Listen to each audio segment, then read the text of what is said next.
everyone. Today we will talk about Salesforce development lifecycle. So we will talk about actual lifecycle stages, we will talk about CI/CD process, we will talk about Salesforce CLI, and we will talk about environment. So in every kind of project, mostly we have the following stages of Salesforce development lifecycle. First of them is actually preparation for the development or preparation for the plan. So why that specific step or stage is very important? It's because first of all, what we need to do in terms of the client, it's we need to actually make a proper calculation. So let's imagine that we need to have some specific functionality, and that specific functionality need to be, for example, built.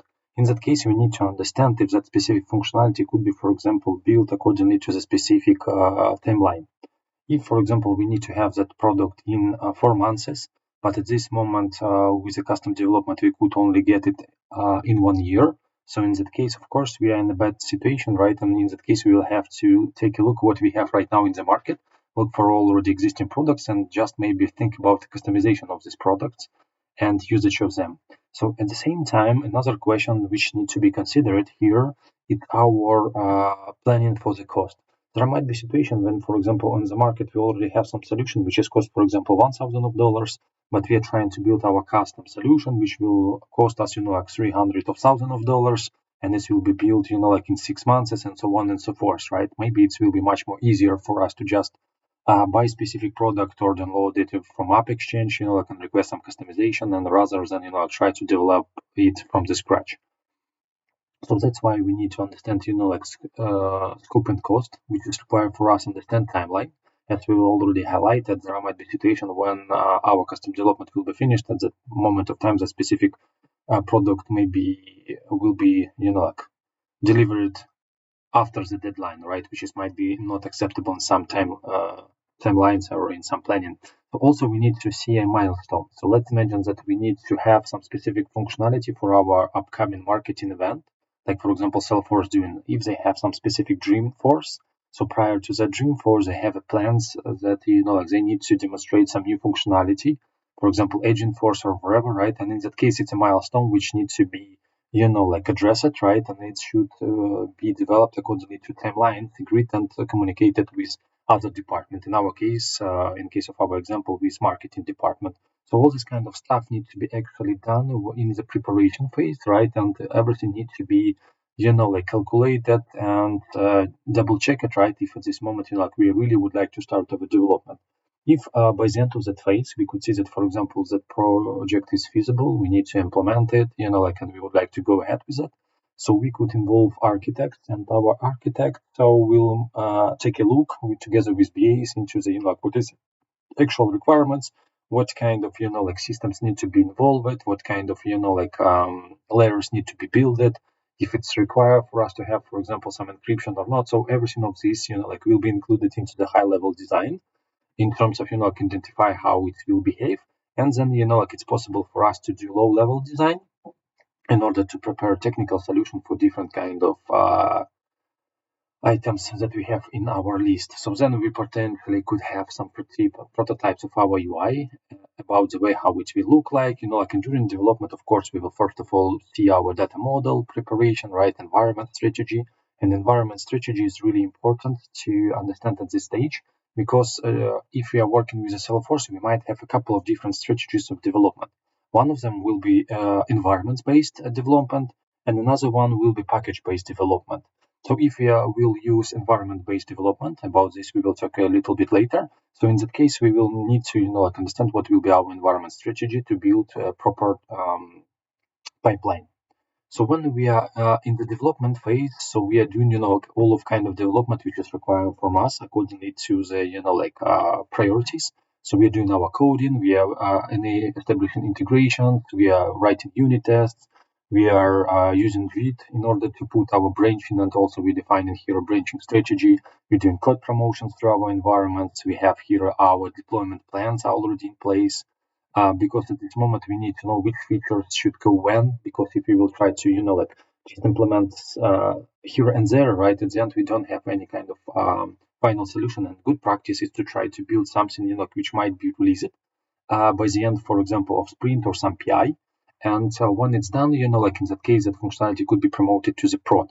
But sometimes in some project we have a situation when we need to build really big amount of user stories, and for this or for us to be able to actually to bring it to the higher level environments or to bring it to the business on the table for them to be able to use it.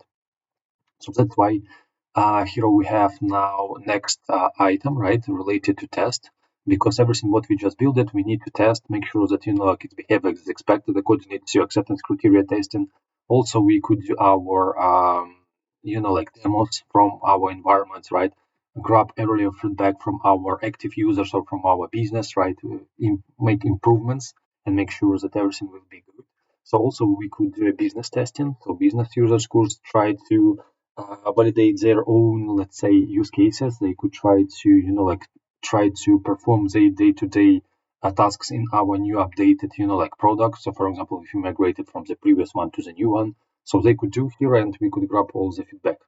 So after that, once we, tested all of our changes, we are making release. So when we are making releases, so as we just touched the point a little bit earlier through the discussion, we will need to make sure that our releases will be done in a proper manner. What does it mean? It means that any kind of code that we're actually preparing should be promoted to the top level environment at appropriate time and in proper quality. Sometimes when we have a dependent user stories, for example, one user story should go prior than another one, it also needs to be communicated in the release management. So for this, sometimes we have a specific person called release manager, who is actually controlling what and when should be deployed and what kind of, additional support person should actually be involved in that case. So then we have a test release. So that means that, we might have, additional test on the pre-prod environment where we will double check everything on the a big amount of data. We'll perform a load testing, balance testing, and all this kind of stuff, right, in order to understand if our solution is feasible for us to actually migrate it to prod, and then we're doing the actual release. But after that, when we did the release, it's not just end of our development lifecycle, right, or let's say support lifecycle. Maybe for developers, it's a kind of the biggest part of their time that they're spending on the project. But after that, what we have else, we have to provide a documentation which is related to our project. We have to do a monitoring, right, and if there will be any kind of issues, we will be able to support our customers and provide fixes or hypercare support. So the first couple of months, as according to agreement, or we could support in the training of new persons who will try to use that system. Also, if there will be any kind of performance issues, in that case, we will need to also adapt our solution in order to be able to work with a big amount of users or with a big data volume if you will have it on the production environment. So because of these stages, usually we have the following participant who is actually involved in the development process. So it's, of course, our developers, so the person who will do the actual coding and, create these, user stories. So then we have our quality engineers. So our quality engineers will test, will confirm that, our features and application engineer works as expected, the no acceptance criteria that are missed and all of this kind of stuff. So then we might have on the project additional person, BA, it's the person who will actually look for the requirements, will clarify all kind of questions from our dev team. We'll try to get, all kind of requirements and make them documented in the user story. And the person who is actually will work closely with the BA will be a product manager or product owner. So the person who is, actually in charge with the organization, with our clients, and who is finalizing business requirements, right? Sometimes there might be a situation when it will be required for the PO to actually communicate with the business and get the requirements, right, and discuss them with the BAs. And, they also including from the developer team, for example, team lead, and team lead will help to translate all of this kind of stuff into the technical solution. So then we might have in some project persons from the release management who is actually will control what features and when should be released to which environment. And we also could have a DevOps. DevOps persons usually not actually included into every team, but it's actually separate team on the very big projects, which is actually support any kind of stuff related to pipeline. So that means that they are helping us to build a proper pipeline, make sure that environment is connected. If there is something related to infrastructure broken, they will help us to fix it up. So Here is a, like regular participants involved into the project. Now let's take a look into some challenges that we might have when we are working on the Salesforce project. So first of all is lack of experience. So the reason of the gap is in the following. Sometimes we could see that, for example, some solutions which are actually applied to different projects are actually not optimal for that specific implementation. So, for example, sometimes we could see that screen flow is used for situations when we need to proceed more than 2,000 of records, and in that case, we might have troubles with, like the way how it's working, and it might work not correctly, right? Or even it could be crushed. It's just because at this moment screen flows are not really working well with a high data volume. So that's why in that case, like if you're using flow, right, all these kind of calculations need to be done in the included into the screen flow Apex logic, right? But if it's, here are some for each that we have or a loop that we have inside of the flow, in that case, we will have a bad performance, right? So all these kind of things which were not considered, right, because of lack of experience or lack of knowledge, could in the end give a situation when we already built some solution, like we tested it on different environments, but when we released it into the UAT, we have a situation when that flow, could not deal with that big amount of data. And during the performance testing or high load testing, we could see that, like that solution needs to be rebuilt, right? That's why there might be a question from the customer, hey, how it's happened? We were, like based on expressions that impressions that you guys will, implement it with such kind of manner that it will be able to handle that specific data volume. So it should be included, and the technical leader of the team needs to make sure that the proper solution will be selected for that specific part, or technical architect. So next one, it's possibility for us to have a lack of clarity on user permissions. So the reason for that, it's, let's imagine that we have some page, right? We develop some page, it's working properly, everything is good, right? We tested it under system admin, and like we promoted it to the top level environment. So then, for example, some of our testers impersonated under a salesperson, and he's trying to actually do some testing of some functionality. And he at that moment, like recognized, hey, like some fields, like editable, but they should not be editable for me. Then of course there will be a question from developers. It was never, like documented in the original user story, and so on and so forth. And like when we will try to hide those fields, there might be situations that some functionality will not work because it's, for example, required field and it should be pre-populated for sales, whatever. So any kind of this kind of stuff might end us, like with a situation when we gave too much permission to someone or less permission to someone. So all this kind of stuff, better to plan at the very beginning of the project, when we will understand which kind of persons will be involved or which kind of roles will be involved into, work with that specific functionality. Let's try to understand what will be their ability to use what, right? And in that case, we should have it documented and confirmed.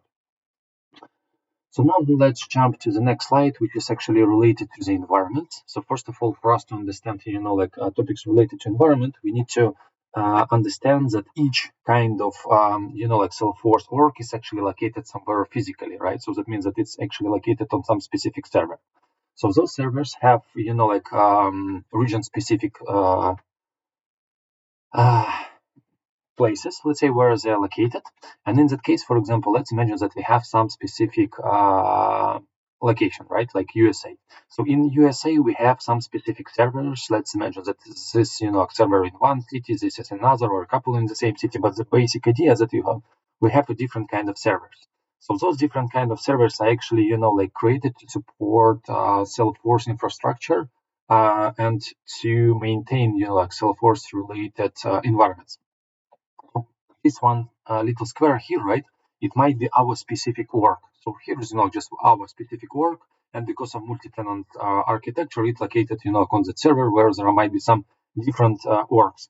And what Salesforce is actually doing, they're having that specific space right on the server, which is available for the production orgs. So for production orgs, they are trying to make sure that we have some top level, let's say, hardware, top level software, right, which is actually sits on these servers, which is allowing us to handle, all kind of operations and make sure that the, let's say, performance of the environments, like a production, is actually the best which they could offer for us, right, accordingly to the plans that we bought. And if you will take a look into the note here, each time when we try to log in into the production environment, the actual URL for login will be login.salesforce.com.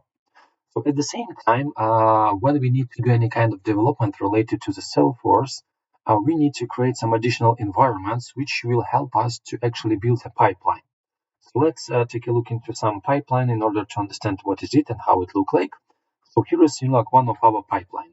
As you can see, we have our production environment, and when we're developing some feature, so that feature should first of all be developed in dev environment. Then it should be promoted to the some integration testing environment where the like initial testing could be done by our QA engineers. After that, it should be promoted to UAT environment for it to be tested by business users, or to be like tested under high load and all this kind of stuff. And only after that, it should be promoted to the prod. So that means that for all these stages, we need to have some Salesforce instances where we will be able to do a development. So for this, we are creating actually some boxes in most of the cases. And we are doing this, connection between environments. So that means that if we have our production environment, from our production environment, we could actually create our sandboxes, and those sandboxes we will be able to connect into pipeline, and then do our development. So at this moment, if we would like to see how from production we could actually create a new environment, so in that case, we are going to our production org. We are going here and we are going to the tab called sandboxes. So at this moment, all of this is actually on the Hyperforce AWS servers. And from here, we could see how many different kind of environments we could actually create. Some of them full copy, partial copy, developer pro, and developer environments. So all of these kind of environments we could create here, and we could manipulate with them. So what is possible opportunity here for us to have once we create a different kind of sandboxes from our production environment? So in that case, first of all, we have a possibility for us to promote code directly between connected environments through the change sets. So we will review it soon, how it could be done.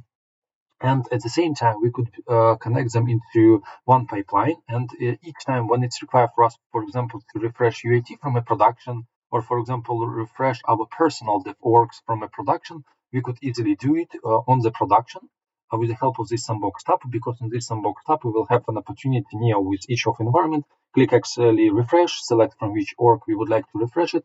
And in that case, it will try to grab, all latest metadata from that environment. So for not big environments, it's up to 4 hours. For example, for the regular dev orgs, for the full copy, it might be up to a couple of days in order for Salesforce to actually try to create this full copy of the production, but for UAT testing. What else is actually related to environment? So Sandboxes environment actually have different login URL. So it's test.salesforce.com, and that's how usually we could understand in which environment we are actually trying to log in, if you know what is a login URL. But at the same time, I think that you guys saw that we have a possibility to register a free development environment, which is called Salesforce.org, and it could be done on the developers.salesforce.com page. And when we log in these dev orgs, right, these dev orgs are actually standalone and they're not connected to anything else, right? They're just standalone, orgs, and then they also sit on the Salesforce server or on the Salesforce instance. And that, simple item, or simple organization that we're creating, it's actually call it in the Salesforce ecosystem as org organization. So it's the shortcut org. So let's imagine that we created our dev org, right? So it actually sits on that server, and that server is actually called instance, right? So that's why sometimes on the interviews, you might have a question, what is a Salesforce instance? And what is a Salesforce org? What is the difference between those two? Or what is Salesforce organization? In that case, you will understand that Salesforce instance is actually a server where the specific org is located, and org is, the actual Salesforce environment that we have. So in that case, when Salesforce prepare a dev org, they actually make it kind of production-like, right? So for us to have a possibility to enable or disable different kind of functionality, but with very limited file storage, data storage, with limits. And in that case, it could be, that's why it could be registered for free.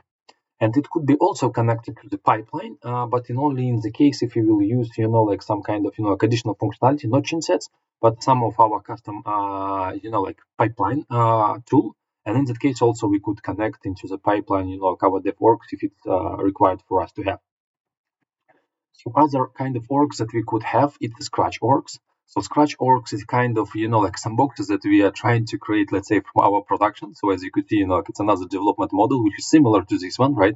But here we have a real pro boxes for our testers. Here we have, let's say, kind of fake prod, which is a dev org, right? and we have our, let's say, fixed boxes, I would say. So that's why here we have test.salesforce.com, and it's also limited environment, and then also it's temporary environment. So it could be, created, and it could live maximum 30 days. By default, it's 7 days, and in that case, I could just create it if we need to do some kind of quick development, right? To do something on that specific work, then just grab the functionality from there, promote it to the dev work or into the JIT, right? And just, expire that specific Scratch work. So at that point of time, we could create, as many Scratch works as we need, right? For us to do our development.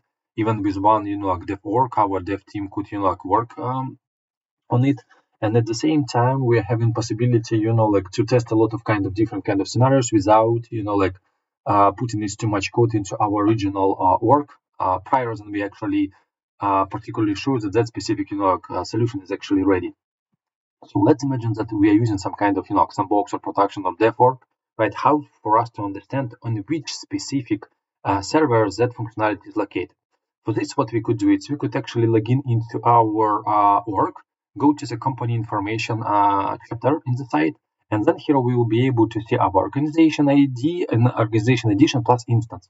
So that is instance. It's actually the place where our specific server is located.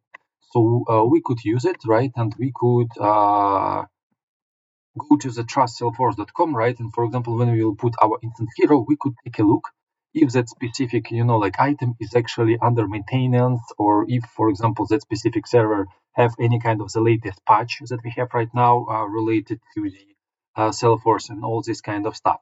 So at this moment, let me show you how that specific site is look like.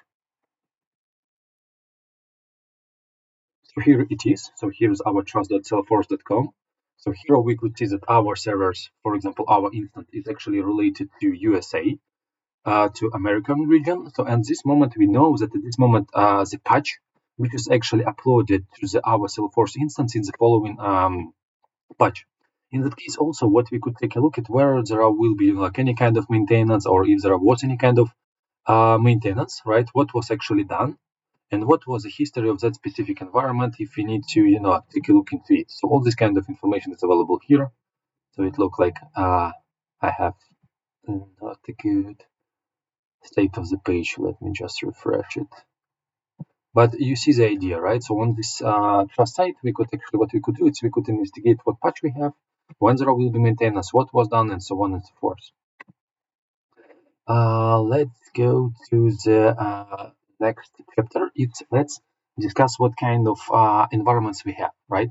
It's because when we have our pipeline ready, so in that pipeline we need to have sometimes different kind of environments. Like for example, this one UAT should have a lot of data, so it should have have higher limits, and it should look as much as possible. It should look like a production environment. So in that case, the type of this environment require more space and more examples of the data which is present at this moment on the prod. So for this, we need to use something called, for example, full copy sandbox. So when we have a full copy sandbox, so that means that it's kind of a copy of the production, and it could be used for performance testing, UAT testing, acceptance criteria testing, all this kind of stuff. So for other kind of environments, it also included into our pipeline, like for example, QA environment or integration environment, we could use things which is not require so many space. Like for example, if you will just jump back to our slide, like for example, partial copy. Sometimes it's enough for us to perform simple QA testing, right, on the QA environment. Sometimes it's not required for us to have a really a lot of data, but we just need to have some samples data from the production, and this might be enough. Then we have, two types of the developer sandboxes that we might have. One of them, it's a regular dev box, which is usually created for any kind of developers with the possibility to perform a code in here, unit test in here, and all this kind of stuff. And we have a developer pro. So developer pro is actually, the same kind of environment that is a developer sandbox, but with some,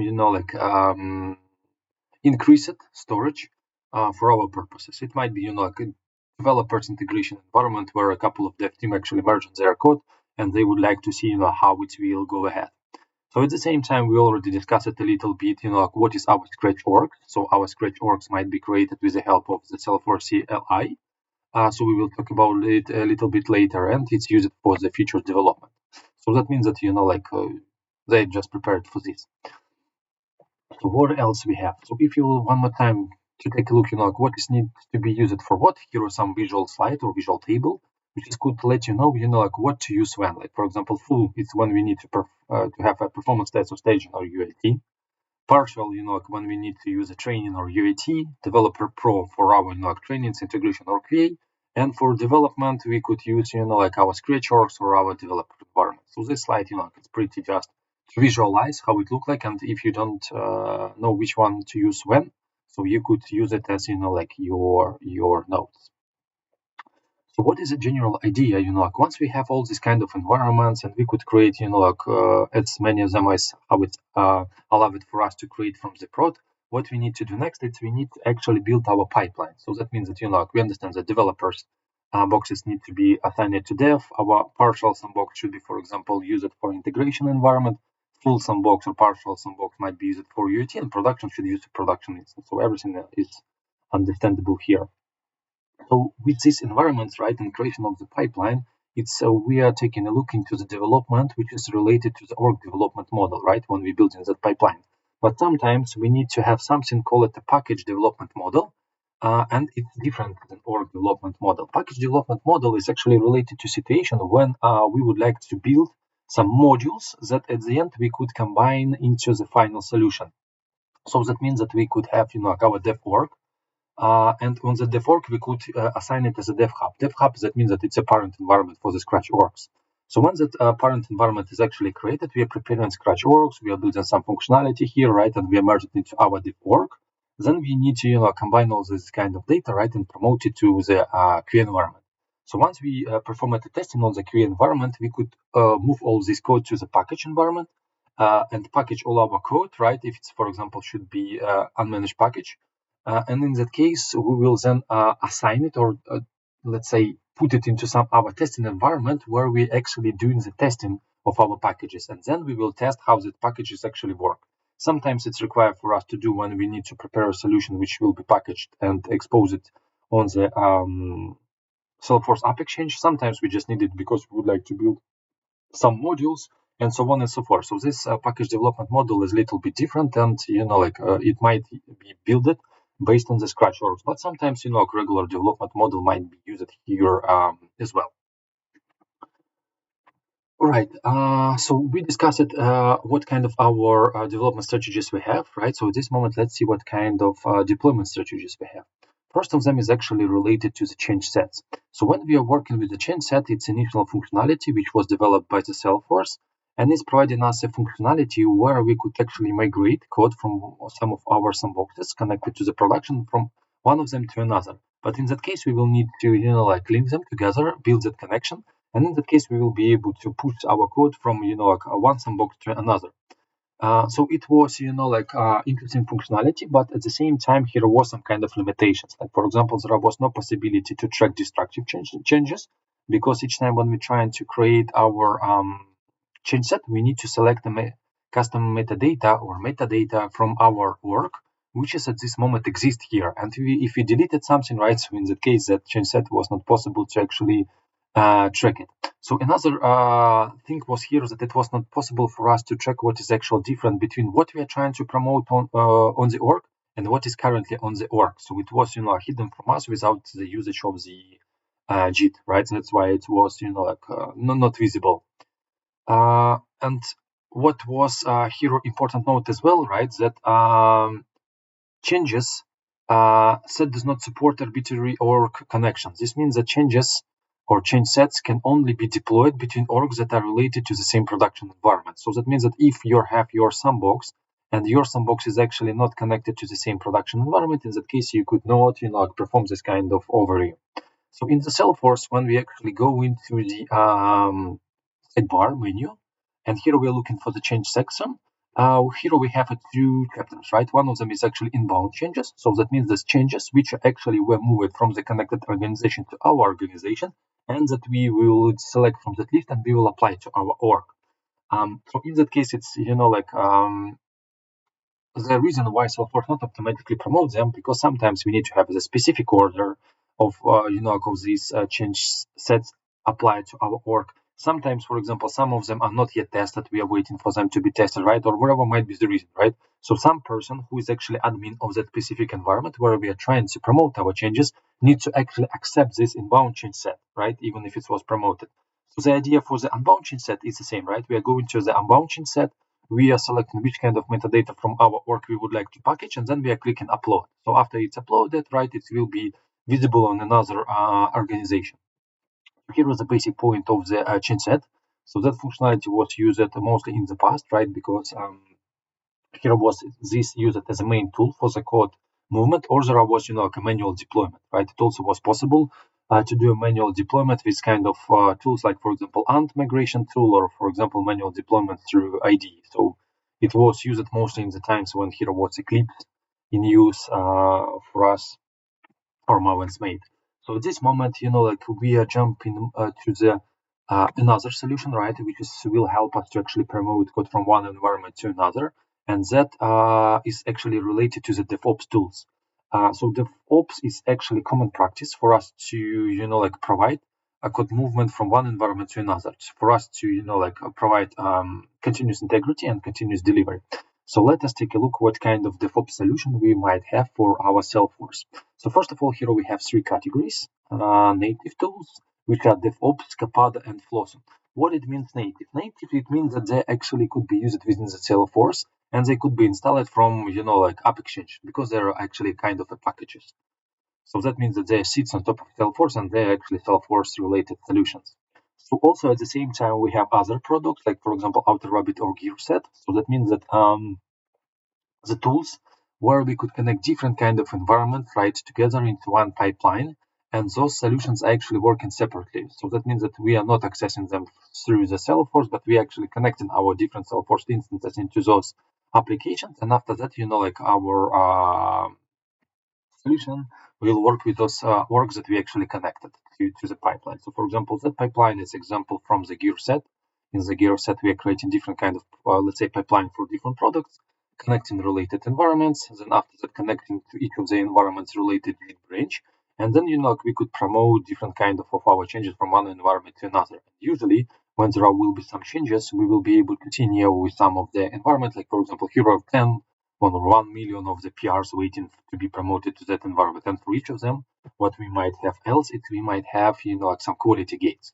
So it means that if we will try to promote the code from dev 1 to integration environment, we might set up here a quality gate, like for example, PMD scanner, which will take a look if our code is secure and if there are no any kind of, bad things, like for example, for SQL in a for loop and YAML in a for loop and other stuff.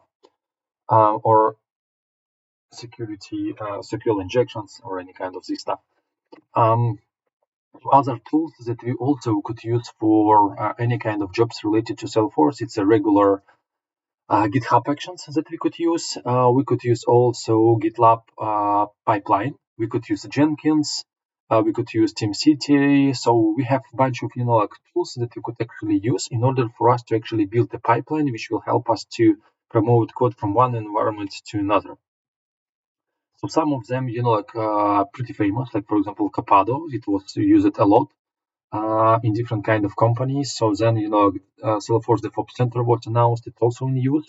But at this moment, it's not have, direct integration with the Jira. But here, some let's say third parties that you could use in order to connect those two together. I will maybe show some kind of, demo related to DevOps. So GearSet, I also have experience of using it, as well as Jenkins, right? So all these kind of tools might be adapted and used. So everything what you will need to do is actually train your team to be able to use this kind of DevOps tool. So what is actually included into the CI/CD pipeline for the Salesforce? So first of all, we have our version control system: Git, Bitbucket, GitHub, Azure repos, GitLab, and so on and so forth. So here we is actually putting our code, putting our metadata, which should be tracked through repository. So from here we will create our feature branches. We will, review our pull requests. So for all of this, we have our version control system. So of course, here we have a continuous integration. So that means that any kind of, of our pushes of the code to the branches should be, automatically related to some basic automations, right? First of all, it needs to make sure that the code is, stable. the code is reviewed, that static code analyzer is actually did the job, capex test is applied, and they are not failing. So all this kind of stuff are actually related to continuous integration. So if it's required, auto testing, right? So even for security and performance. So then we have continuous delivery and continuous deployment. It's stuff that we could use if you would like to have, like some kind of automation, which is after the merge of the specific PR will perform a deployment of our changes to the related environment. Like for example, if we have merged something from integration to UAT, and like it was approved and there was no any kind of build issues, right? So in that case, if it was merged in the UAT branch, it should be automatically deployed to the UAT environment. So that means that like we would like to continue to do a deployment once our code is actually merged. So that's why we are using it. So this one, it's like example of how gear set is actually look like. So it's easy, pretty easy to find out like articles related to the gear set on the Apex hours. So it will explain how we could set it. So other stuff that we have in place, it's a Salesforce DevOps. So at this moment, Salesforce DevOps solution we could, like use on our dev boxes. For example, I connected, like and used it for a couple of projects. And the way how we are actually dealing with that solution is in the following. First of all, we are going to our environment where we would like to install our Salesforce DevOps solution. So for example, in my case, I created some dev box. Let me guys just take a look. Something that look like happening with internet or maybe with my Salesforce instances. Yeah, something with internet. Just give me a second. Okay, my internet connection is restored. So what is actually I wanted to share with you?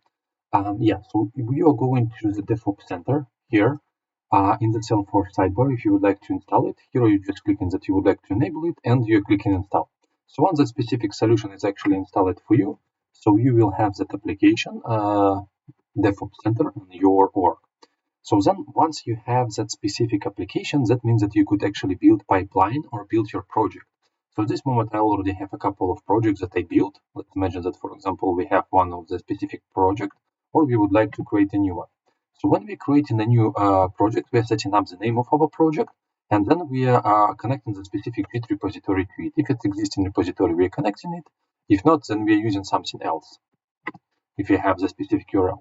So once it's done, what we are doing next, it's actually we are going to our project under it. And here what we could do is we could create our pipeline. So when we're creating a pipeline, as usual, our pipeline should be built from different kind of environments, right, connected together in order to set up a direction in which all of our code changes should actually move. So in that case, the similar idea is here. So we are going to the environment tab. We are connecting different kind of like environments to our case. Our environment could be synchronized with our Git in order to have dev aligned, and then we have like our environment. I decided to use a pretty simple pipeline at this moment for demo purpose. And as you could see what I did, I also connected my specific branch, like develop for the integration and main for the UAT, just to do it simple. Then what we are doing is we need to create a work item. So each work item that we are creating, we're just setting up, like what needs to be done. So let's imagine that we have a task for us to maybe create case trigger on our org, right? And then we are assigning that specific task to any kind of our person. And after that, our task is actually created. And what we could do is we could actually click on our task. So when we will review our task, and let's imagine that we went to our dev environment, right, from where we're promoting our changes, we completed all of kind of development, right? We created the trigger, we developed forever, did our basic testing, and we would like to actually grab the changes from here. So in that case, we have two options, right? We could manually, let's say, create a pull request into the same branch, and in that case, we will select that option, or we could automatically grab it from our environment. So if I am using that, I would like to grab it from that environment, which is, like connected to dev. What it's actually doing, it's for that specific feature, creating a Git branch, which is now available here. And what I could do is I could actually now pull all of the changes which were done from that environment during the last check, right? Or I could select my, let's say, components manually. So if I will pull all of the changes, what it will do, it will create, like additional records in the Salesforce, which I would like to avoid. So in this moment, I would like to just grab some specific, for example, Apex trigger, which I developed on that specific environment. So it was a case trigger. And I would like to just grab it from that environment and promote it from my dev to some another. So here is my, like changes that I decided to use. And I now could select it, that case trigger. I could do my commit. So here I could set up commit message, and after that I could click commit. So what it will do, it will grab my changes, it will make a commit into my specific branch. As you could see here, it's trying to commit. So it's cloning repository, retrieving metadata, after that it's pushing my changes and creating a commit, right? So that means that when the commit is actually ready, I could go to my Git branch. So actual branch is ready, commit is ready, right? But pull request is not ready yet because maybe, I still need to add something else. But if I don't need to add something else, I would like to create a pull request. I'm clicking on the create review button.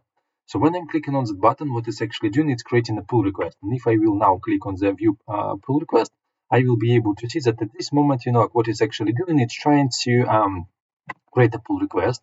So for my triggers that I just created, right, I'm trying to push it into the, my develop branch. So in that case, what is happening next, if, everything is good, and for example, our reviewers went through that specific sheet, right, and they approve it. So in that case, our next person, who is actually a release manager, right, could mark it as ready to promote. So it's actually two different permission sets, which is at this moment available in that system, but I assigned it both to me, so that's why I could show you everything. So now when we are marketed as ready to promote, so that means that that specific pull request sits in the system. And what we could do is we are going to the pipeline, right?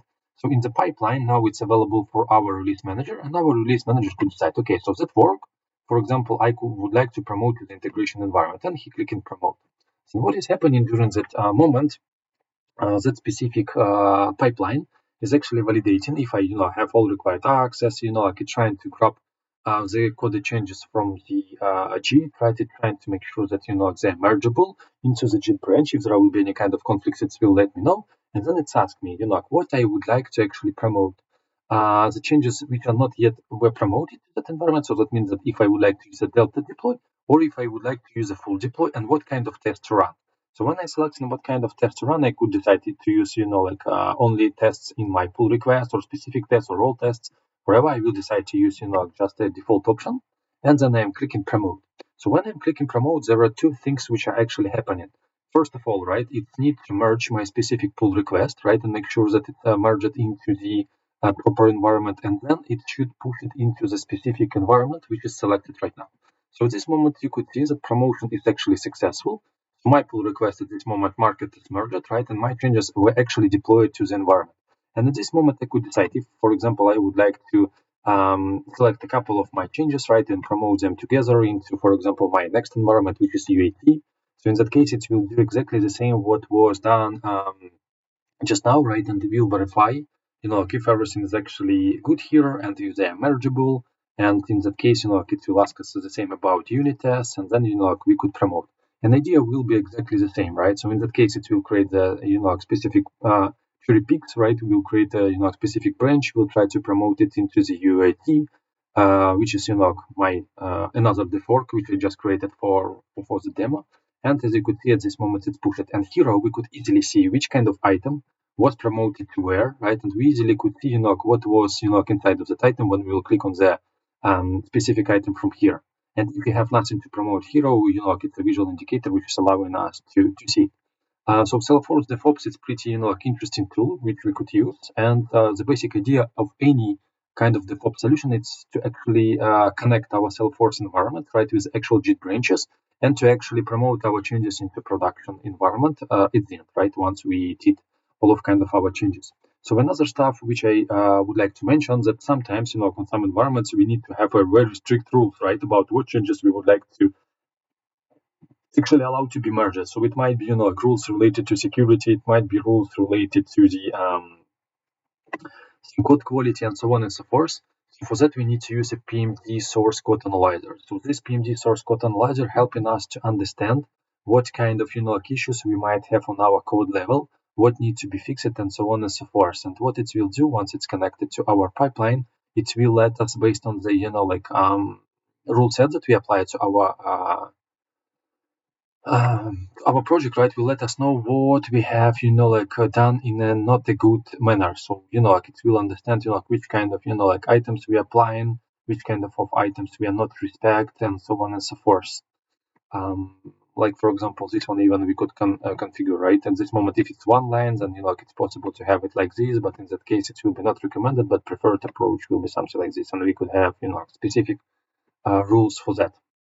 So also, what we could do is we could actually connect our PMD to our source control system. Oh, sorry, not source control system, but to IDE. And we could at earlier stages understand what actually needs to be fixed in our code prior even than we will push it into the JIT. So that's why we could really use it, right? If it's required for us to have it, and then we will be able to use it on our IDE. It's when we will click on this, extension icon. From here, we will be able to select Apex PMD, and then it could be connected to your environment. So at the same time, what I would like to share with you is on the Apex Tower site. At this moment, we have a lot of good articles which are related to different DevOps solutions. Like, for example, Salesforce DevOps that we just checked, or Azure DevOps, Salesforce and Jenkins. Also, it contains information how to set up it with GitHub Actions. So all this kind of stuff could be actually found on that specific site. And the last item that I would like to mention to you is what is CLI. So when we have to use with all this kind of, DevOps solution, or if we need to build any kind of our custom solution for all these kind of operations, we are usually using CLI. So CLI giving us different kind of command line, let's say commands that we could actually use. If it's required for us to actually create a new Scratch org, if it's required for us to delete our org, or if it's required for us to see how many orgs at this moment we have connected, or if we need to actually synchronize our code, or if we need to grab a profiles. So all this kind of commands could be done through the with the help of CLI, and this command line interface could be reviewed maybe will be reviewed in one of our upcoming sessions, where we will take a look, like how it actually look like and how we could use it for us in order to be able to use for example, Scratch org for the development. So at this moment, that's all in terms of that topic.